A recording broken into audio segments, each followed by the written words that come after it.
Hey, it's Donna Rudowitz, and welcome to today's conversation.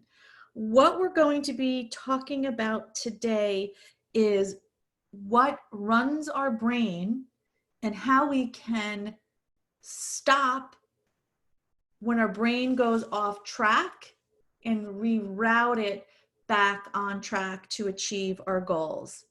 And one of the things that I love to do is celebrate along the way.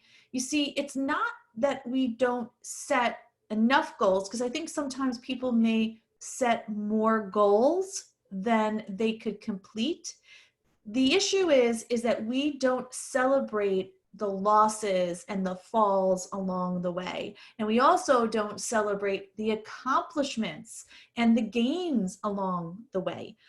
And both of those pieces are so important, because as you are stepping and forging forward on creating this new life for yourself, and whether that's to attract true love that lasts, whether it's getting rid of repeating behavioral patterns that have been with you for a long time, and you've noticed that, listen, if I don't stop this pattern of thought and behavior now, that it's going to end up hurting me at the end. Or it could be that you have career goals or aspirations that you're going for. So we want to set goals, and we also want to set big, audacious goals. However, what we want to do is make sure that we're celebrating the wins and the losses along the way. So how do we really get from point A to point B? And today I'm going to be talking to you about the formula that I use, and so I'm going to share with you 3 rules that help me get to that point that I've used in my life, and I've also taught my clients how to do the same. And when I look around at the most successful people I know, they also follow these same rules. So I will go over those with you today. But before I do, there's a quote by Joseph Murphy that I want to share with you. And the quote says this: "When the world says it can't be done, the man of," and I say woman, "the woman of discipline, imagination says it's done." And I was having this conversation today with someone, and we were talking about, it's not if something is going to get done. We have the core belief that something is getting done, that actually it is already done.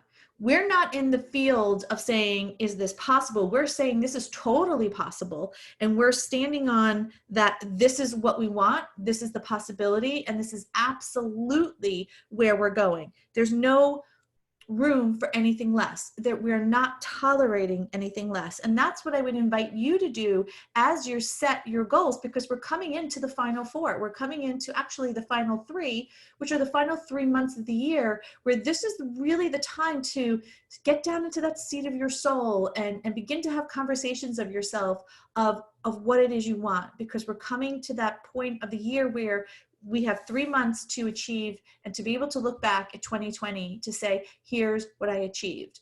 Now, with that said, 2020 has its own share of challenges, for sure.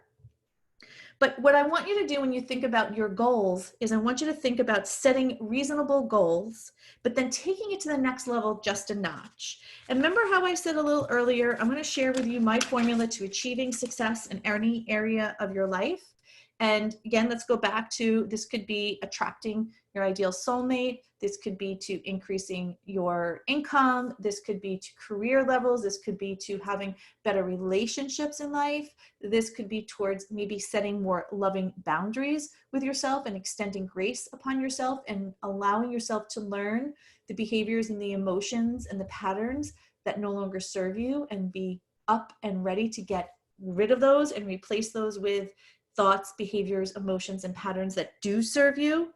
So rule number 1 is to set big, bold, audacious goals. So I'm not talking like little goals. I'm not talking, let's go to the amusement park and go on the little kiddie roller coaster that looks like a caterpillar, right? I'm talking, let's go to the amusement park and let's get on the roller coaster that everybody's screaming on.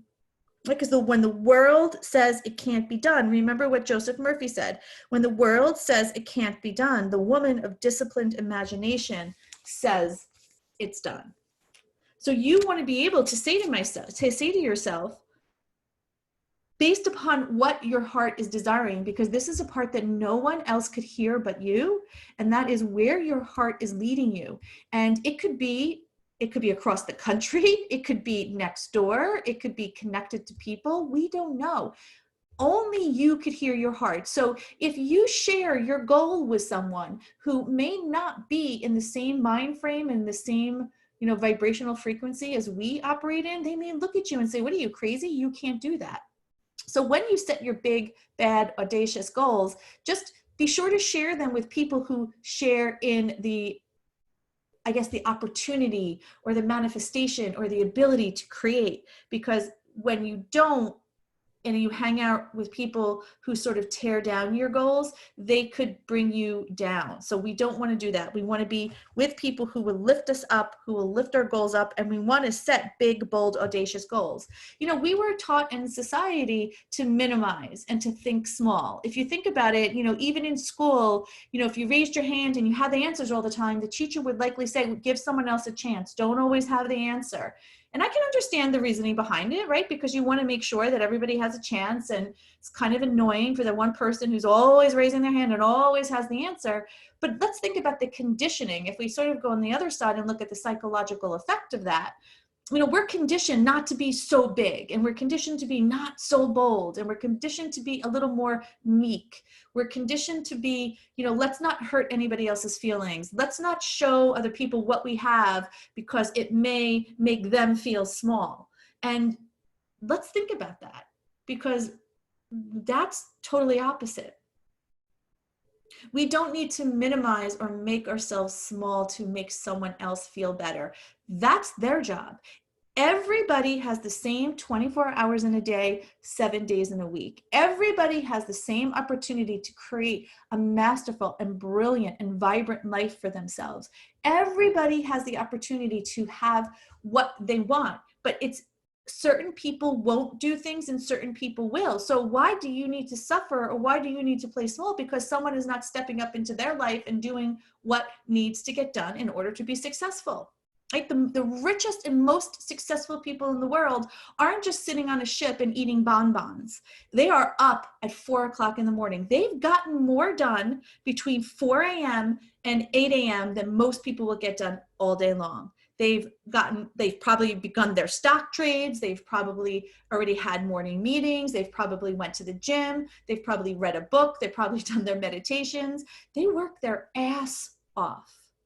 And the people who don't seem to achieve what they want, what they end up doing is they work their ass off fighting for their limitations. You're either going to fight for your dreams or you're going to fight for your limitations. Which one are you going to choose? And here's Divorcing Gracefully and Beyond Sisters. We fight for our goals.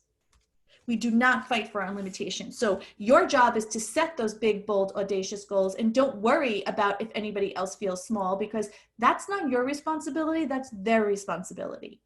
And I'm not saying to go out like a bull in a china closet and push it in people's faces and do something in spite of someone or to hurt other people. I'm not saying that at all. But what I am saying is your life is meant to be lived the way your heart and your soul and your spirit is guiding you. And if you're not setting those big goals, then you are not doing yourself justice. And what will end up happening is you'll have a gap where you're going to feel the anxiety because your heart and soul are trying to lead you, but your brain is keeping you stuck. So you're going to feel this anxiety in the gap. All right, so let's go on to rule number 2 of reaching these goals and having a really amazing, successful, brilliant, and vibrant life.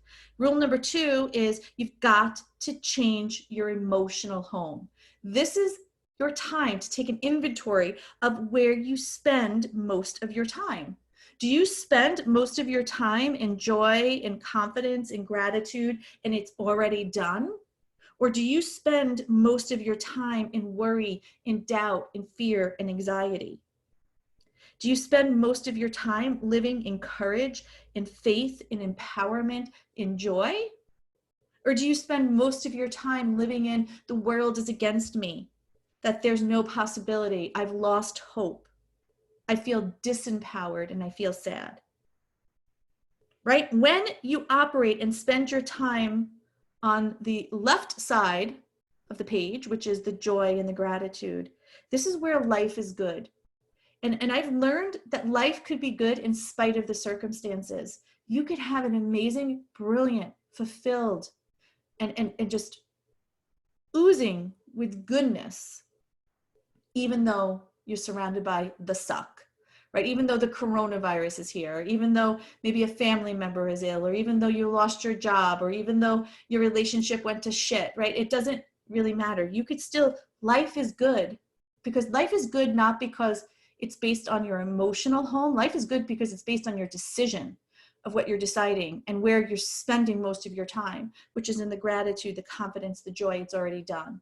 So even though you're in the suck at the moment, you know it's only temporary. So it's okay, because you're not worried, because this is not your life. This is not where you're defined. And when life changes, we could still be good. See, most people live in the emotional home where when life is good, all is good. They are happy. They feel great. They're the best people in the world. You want to spend so much time around them. And then when life changes, everything is bad. There's nothing good. There's the struggle. Everything is a challenge, right? Because they're basing how they show up and operate in the world is based on their emotional home. And our emotions are fickle. Our emotions are something that have been created to have in this experience we call life and in human. However, emotions aren't always true. Emotions are not facts. Feelings are not facts. So if we're going to allow our life to be ruled by our emotions, you're never going to know what kind of day you're going to have. You're going to either have an up day, a low day, a midday, somewhere in between, versus when you spend most of your time in joy, confidence, gratitude, it's already done, and life is good in spite of the suck, in spite of the circumstances around me, you're always in a state of joy. You're always in a state of gratitude. And what you are thinking and doing will affect your life more than you know. And if you've worked with me, you'll see that the languaging that we use, that I will often come in and lovingly reframe someone from saying something. So, when someone may say, I should be, I will reframe them into saying something like, I would like to be, or my intention is, because those little shifts make a big difference of, are we living life from a victim mindset, or are we living life from a master of cause mindset? And what you are thinking and doing on a daily basis is going to affect your emotional home. If you're hanging around people that are negative Nellies and sorry Susies, and they're just sucking the energy out of you, that's going to affect your emotional home. If you're hanging out with people who are from the abundance mindset, who have high level of energy frequency, who are looking at manifestation, that's going to affect your emotional home. So what you want to do when you change your emotional home, remember rule number 2, changing your emotional home, is you want to live in joy and fulfillment most of the time. We can't live there all of the time, because life happens, and sometimes we just need that little bit of a moment to, kind of step back and reset and really see what's going on. But most of the time you want to live in joy and fulfillment. And the key is to dwell on your imagined victory and fulfillment. And you don't want to dwell on the challenge or the past. You want to dwell on your imagined victory and fulfillment, because when we dwell on that, and that's our intention, life will force you to succeed. That's the manifestation piece. If you're focusing on the challenge, life is going to force you to fail. If you're focusing on the victory and fulfillment, life is going to force you to succeed. And you've got to savor the feeling of success. We've gotten so accustomed to disappointment and the feelings of disappointment and the feelings of being hurt and the feelings of betrayal and the feelings of lack of trust. That's the feelings that we've gotten so comfortable with just because of our journey of where we've been and the experiences we've had. But that's not where we want to be. We want to redo that. We want to savor the feelings of succeeding. We want to savor the feelings of going across that finish line and saying, yeah, I did it. I did it. And I don't care if it's small or large. It doesn't matter the quantity, it's the quality. If you say to yourself, well, today I'm going to go by today, and today my intention and my goal is I'm going to meditate at least 30 minutes today. And at the end of the day, you've completed that 30-minute meditation, and you could walk across that finish line and say, I did it, and feel that. That is progress to me. We want to savor the feelings of feeling good. We want to savor and remember those feelings when the world was our oyster, where we had vibrancy for life, where we were curious about life, where we were hopeful, where our heart is guiding us and we took possibilities and there was chances and our journey was interesting. Right? Your mindset routine has to be non-negotiable. You can't live your life and try to fit in your mindset routine. Your mindset routine has to be the driver of your life, and you fit in your life around it. Mindset is the single most important key. I think if anybody would ask me, Donna, what is the one thing, if you could share one thing with someone that would guarantee their success, what would that secret weapon be? And hands down, I would say mindset. When you're in an emotional fitness and you're managing your mindset and you're working on your mindset, life is going to work for you. And when that goes to the side or it wanes or other things happen and you're not working on your mindset, I can guarantee that you're going to see and feel that things are off and things aren't working your way. Mindset has to be the number one thing, and it has to be a routine, and it cannot be optional. Right? If mindset is like a shower, you have to do it every day. And the way that you sort of work in this mindset and the gratitude, you want to just add on to what you already have, what it is you're looking to achieve. So for instance, you want to be grateful for what you have and then grateful for what you don't have. So this is the secret hack, right? This is the code to life. The secret hack of gratitude is feeling as it's already real. So for instance, let's say I have a house that I already have and I own, but let's say I am looking to enter into a relationship that is not yet there. I haven't met the man. He's not even in my realm of existence, but I know I want a relationship. So my gratitude statement would say something like this: I am so happy and grateful for my beautiful home, and thank you so much. I could feel it. I'm so grateful that I have my kitchen where I could feed my family, and this is a place where we all come to connect, and my home is a place of love, and it's so warm, and I'm so grateful that my soulmate is standing with me. I could feel his arm around me. The two of us are laughing and giggling, and his family is getting along with my family, and we're enjoying our time together. And that's what you do. You just go into it as if he's already there. That's the secret code to life of manifestation. And when you do that, you get better than you expect. As you think and feel, so you become. And as you think and feel, so you become. And let's move on to rule number 3 of achieving these big, bold, audacious goals. Rule number 3 is extreme ownership. I'm not talking about a little ownership. I'm talking about extreme ownership of stepping into the identity that I am the boss, right? I am the boss. This is my life. I am responsible for the outcome of how I'm living my life. And I am the only cause in my universe. Me in connection with God, me in connection with source, whatever you want to say, but in connection, it is everything that I do or don't do is going to manifest or create what I experience in my world. And I am the boss. I'm not going to wait for a knight in shining armor to come and do things for me. I'm not going to wait for someone else to take care of things for me. I have to take extreme ownership of me and where I want my life to go. And you want to take an inventory of everything that's going on in your universe right now. What's working for you? What's not? What do you like? What don't you like? Right? You've got to understand that you are the boss, and every thought and every feeling and every belief and every action you have is the cause of what's going to unfold in your world. And I believe that it does come down to that personal responsibility. This is not to blame anybody, right? This is not about blaming ourselves, but this is taking the responsibility that if there's not something in my life or I'm not achieving something in my life, I cannot blame anybody else. that I take responsibility. And what ends up happening so many times is that people hesitate to start new stuff because there's so much pressure on themselves of what happens if I do it and it doesn't go right, and what happens if I try and it goes wrong, or what happens if I go and I don't have the resources and the tools. Again, that's where society has conditioned us to look at what goes wrong. But I'm here to offer you the other side of the coin, and the conversation is, what happens if you do it and it goes right?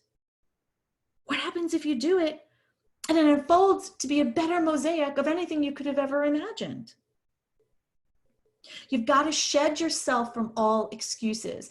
That your body and your brain is going to give you a million excuses not to do anything. It's your time to live and breathe loving and accountable and genuine ownership, right? There's been a saying that says there's no bad times, just bad leaders. That no matter the times of this world, no matter if they're good times or bad times, people could flourish.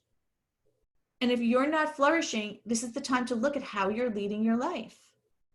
And it's time to adjust. Your goal should be the absolute best. We're not looking for anything less than. We're not tolerating anything less than the absolute best. Right? We don't want to be complaining about things that are beyond our control.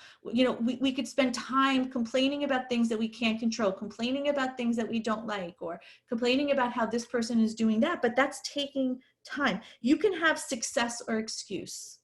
That's up to you, right? You can have success or excuses, but you can't have both. So it's your time now to decide to have success. It's your time now to step into full accountability. It's your time now to take responsibility of changing your emotional home. And it's your time now to set those big, bold, audacious goals. So with that said, this brings us to the close of today's conversation. I hope you have an amazing rest of the day. I'll see you guys on the other side. Have a kick-ass day. Bye.